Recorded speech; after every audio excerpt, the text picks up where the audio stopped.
Welcome back to my YouTube channel. My name is Jake Whelan, and I'm excited to share this extra special mini interview series in anticipation for BlabberMouth Volume 3. With these conversations, I've had the opportunity to sit down and discuss art, photo, and pop culture with artists that are actively shaping the visual creative scene here in Salt Lake City, Utah. Enjoy this extended cut of my conversation with Ava Lackey, a black and white film photographer based out of Salt Lake City, Utah. In this episode, we discuss the beauty of black and white, the community that comes from the subculture, and refraining from artificial intelligence. I'm here with the one and the only Ava Lackey. Ava, how are you doing today? I'm so good. How are you? Wait, yay. I'm great, especially now that I'm able to sit you down and have a conversation about art. So tell me a little bit about your journey with black and white film. What draws you to the analog style of photography? I don't know. I think I really do love all types of film, and I think color is super interesting, but there's something just so gorgeous about simplifying a photo into making it two colors, and also just like something about contrast is so gorgeous to me. Just that insane ratio between the whites and the blacks, it makes certain things stand out, and it emphasizes parts of a photo that you couldn't get using color. All of it is so gorgeous to me, but something about black and white, especially a high contrast black and white, just makes it like stand out, and it draws your eyes to things I don't think you would see if it was just color. Yeah, I feel like black and white is like such a great way of portraying light and shadow and depth. I think it makes people stop and really like decipher a photograph piece instead of just like looking at it for it at face value. Absolutely. It just brings it to it brings out the simplicity of what the object is, but also it adds to the complexity. Like, this is a shadow you wouldn't see if this was in full color, but because you're seeing it in black and white, it makes that part of it stand out. I think it's easier to look at, and it also makes it easier to notice the little things that I want you to notice with my photos. 100%. Could you tell us a little bit about kind of your journey with film or photography as a medium? Yeah, I think for a really long time, I struggled with my creativity, and I felt like it just wasn't there. I just couldn't find that. I couldn't find that within myself, and I've always loved to take just like photos and videos of my friends, just things that I can remember. But when it comes to photography, and especially film photography, the thing that really got me into it was my brother Lane. He's a gorgeous film photographer, and he has helped me so much with this journey, allowing me to use his resources that I don't have yet, push my creativity into a space that I want it to be, and like fully realize that like I am capable of making things that I love and making things that other people love. And it's just, I think it's a shared experience. Like, I took this because I thought it looked so awesome. Yes. And I want you to look at it and feel the exact same way. So I think film was just the first step for me, like becoming conscious in like a creative field, and that's why I love it so dearly. That's a great story. I love that a lot of your creativity is shaped around community. And I see a lot with your work of the local music scene. Do you want to talk a little bit about kind of that creative process? Are you drawn to the music sphere as like an avenue to portray this art? Yeah, I think Salt Lake is such a small community, but it also has like so many amazing, beautiful, and gorgeous things. Like when you start to step into a space, then I feel that becomes so vast. And this can be argued, but I think it's great that everybody kind of knows everybody, because it introduces you into so many things that you had never like even thought about before. I I stepped into the local music scene sometime in early high school is when I realized it was there, and I was like, wow, this is cool. And like I met a ton of cool people, and I was like, this is so incredible. And then I think I kind of lost myself. I lost myself, and I lost like my creative side. And I just think I forgot about it. But then this year with Lane and the photography, and then meeting some new people, helped me step back into that scene, and that's something I'm so thankful for. Like, I've met so many incredible, amazing people within this time. And yeah, just like you said, like, my photography is kind of like community focused. I love taking pictures of people, especially people doing things that they love, which is why I love the scene so much, because like that is full of so much passion, and I'm just clipping that. You know what I'm saying? It's like, it's someone performing the thing that they love, and it's me watching that and loving that just as much as them, like enough to want to save that into a photograph. I think I really love the challenge of film photography at shows, because that is like, it's a bugger. Sometimes it can be brutal. There are a couple shots that I have wanted to get so bad, but the camera just wasn't ready for. No, it's so annoying. It can actually be so annoying, but also at the same time, like, I think something about that is super lovely too, because those shots are in my head forever. Like, I remember those moments. I wanted to grab a picture of that, but even though I didn't get that physical picture, I have that mental one. So those photos are there. I wish I could produce them for other people to see, but there's also something kind of special about having that idea and that ambition, like, just stay in my head, like a just for me thing. You know? So it's like, it never came to fruition, but it's still there. Yeah. So like I'm taking these photos to share my art and these other people's art with everybody, but there are some points where something is just so special and I wasn't able to grab it, but like it still exists in my mind. So that photo's still real. It's just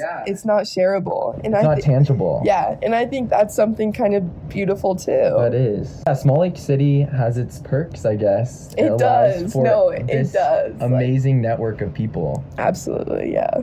What's your favorite tooth in your mouth of yours? My favorite tooth? I don't know. I think, Jake, I don't know. Like, you glance at your mouth. What's the first one that draws your attention?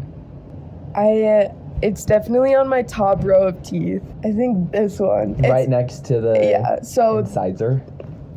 Is that what... Or is that an incisor? I don't know the technical terms. Hold on. So it's like one off from your front tooth? It's in between my canine and my front tooth on my left side. I think that would be my favorite tooth. Left in between tooth. Yes. That's a great answer. Do you know your blood type? No, I think I'm AB. Okay. I think I'm like. But you're not positive about it? I'm not positive. I don't know. No, I don't know my blood type either. I'm definitely not anything special, like, oh, that's not me. I forget they, like, have other options. Well, there's an O. Yeah, there's an O neg, like, there's an O pause. It gets crazy. That's the universal blood type. There's also, like, golden blood or something like that, and you can only get, like, O negative is a universal donor, but there's a golden blood type, and you can only get transplants from that same blood type. You can't get it from anything else, and like O-neg won't transplant to you. Wow. It's like a super rare, like super special, but I think I'm just something basic, like AB positive or negative, something like that. That's great to know. Yeah. Do you have any artistic hot takes you'd like to share with the class? I don't know if I have artistic hot takes. Like, the thing about art is that, like, it's like, oh, it's up for interpretation, la la la. But like, the thing about art is that it belongs to the person that made it. And I feel really gross about telling someone that I don't like something that they made. It might not be something that I make or that I'm like super interactive with, but like, that's something you made. Okay, but this is not a hot take. This isn't a hot take. But the one thing about art I'll say is, if you use AI. I was just about to ask, No. what role does AI have in this conversation? If you use AI, Get out of my face. You, bro. Nope, you, bro. No, if you use AI, you are the lowest of the low. Mhm. Like, trust me, I know how it is to struggle to find creativity, but that's not creative. No. That's not creative, and you're a loser. Well, you're losing out on so much of the process. There's so That's much what it value in is. failing, the ideation, like all of that. It's not about the end product. I think that's what we lose sight on. It's not. The trials and tribulations of creation are what make a piece. Yes. End of story. Like, Point blank that's what it period. is. And if you are having something else generate it for you, regardless of the prompt you gave it, it doesn't belong to you. Yeah. It doesn't belong to you. That's not your own. And like, and it's really sad. Like, if you give a super detailed prompt, it's like you already know what you want to make. Yeah, So just make it. Just make it. Like, it's so sad that you don't want to just make it. Mhm. That's a part of the process. Is using your hands, is using your mind. Jumping into the deep end. Yes, is figuring things out, is trial and failure. Like that's what the process of art is. Yeah. And if you can't get through that, you're not an artist. Mm-hmm. Period. Sorry. Not sorry though. I'm curious, what has been creatively inspiring you recently? That could also be historically. Some people have offered up their favorite albums or if movies inspire you. This is gonna sound so dumb, but I truly mean it. It's like something that has been inspiring me recently. It's just like my brain. I will be driving home listening to a song and like a million things will flash in my brain and I'm like, okay, I want to produce this and I have a vision, but I don't know how to make that tangible. Yeah. So like I really want to start work with like videos, but also like physical media on videos, which like little mixed media moment. Yes, but it's like something so specific and like kind of like music-ish videos, but not like a music video. It's just like a video that like will follow, you know? So like I just like, okay, to put it into better words, something that is inspiring me recently is just like, it's just me finally understanding like where my creativity lies and then it all flowing in. Pond just got undammed and now there's like just a waterfall, like gushing and gushing and gushing because I have so many ideas and I want to do so many things with it. I think my main love is photography, but I also want to start doing things with videos and then just like other aspects of things. Like I want to do something with clothes and like that's not going to be like my main creative outlet, but I just want to start making things for myself to enjoy. You know? But also I feel a lot of inspiration from like the others around me. Everybody that I know and everybody that I'm close with makes something. I think that the way to find creativity and to find what you love is seeing other people do things and saying, I like this one part of that thing. I'm gonna add that to my inventory and I'm gonna start using something with that. Like, there is no art without other people, which is another throwback to why AI sucks. But like there is no creation without inspiration. It just doesn't exist without it. It's like you see someone doing something that they love and you're like, I love that too. Like I want to incorporate that type of thing. Or even collaborate with them. On a larger scale. I want to incorporate that type of thing within my art because it's something that like, oh, I didn't know this was possible and this person has made it possible for me, you know? So I think that's been a huge inspiration for me too, is just watching everybody else in these different little like artistic fields do things and I'm just like, wow, and like shock and awe of it. I'm like, this is so beautiful. Like I'm so like I feel the joy that this brings this person. I want to see if I can utilize some of these parts as well. You know? So Random thought. You rule. Sometimes we're just the vessel for creation. I think that's what you're like talking about, is you are allowing it to be created because it's flowing straight from the dome. Totally. Are there any pieces of media that really help you reach that flow state? What artists have you been listening to recently? I don't know. I feel like I'm all over the place. I've really been enjoying like Bass Victim recently. Like that's something that I want to do a video with or something, and like other people associated with them. So like Bass Victim, Snow Strippers, Ear, Helen Sun has been super on repeat recently. Also like Salt Lake City Local, Songs by Jonas. So good. Is like insane to me. Like he's someone I met from the people in the scene that kind of helped me step back into my joy for that. I think there is such genius there, and it blows my mind. It's like not something I've seen or listened to before. It feels very eclectic, which is how I like set up things in my life. Like my car is kind of eclectic. My room is very eclectic. Very much that. So I think Songs by Jonas is super crazy and like super inspirational to me, because I'm like, how does a person even come up with this? And he is making all of these noises, and it's like isolated. It's not something that I would put together, but the way that it's orchestrated, I'm like, it makes so much sense, and it sounds so wonderful. Even though so many things are happening at once, it's like it's all being pulled together and like in such like a gorgeous way. And I think I'm very like curious about it. So I've been listening to a lot of Jonas recently, but I don't know, another. So like a little electronic, a little. Yeah, pop, I think I'm vibes. kind of in a bit of like an electronic phase right now, which is not something I've ever been in before, but it's still like, it's electronic, but it's so fun. But no, like it just makes me, it's like sparking different things. I'm like, a lot of things are happening at once, but it's like orchestrated like beautifully, and I think that's like what my mind is doing right now. It's like so many things are like coming into my mind, and I just want to orchestrate it into something that makes sense for me, but for also for like other people as well. So that's amazing. Thank you for putting us on. Also, I love Dean Blunt. I was waiting for you to mention Dean Blunt, because that's the only thing I typed in that I knew you were going to say.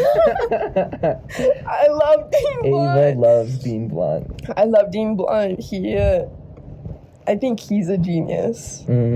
He is a genius. He's my baby's father. Right. His like one of his other side projects is called Baby Father. Actually, just by the way. I was like, wait, that totally went over my head. So that's why.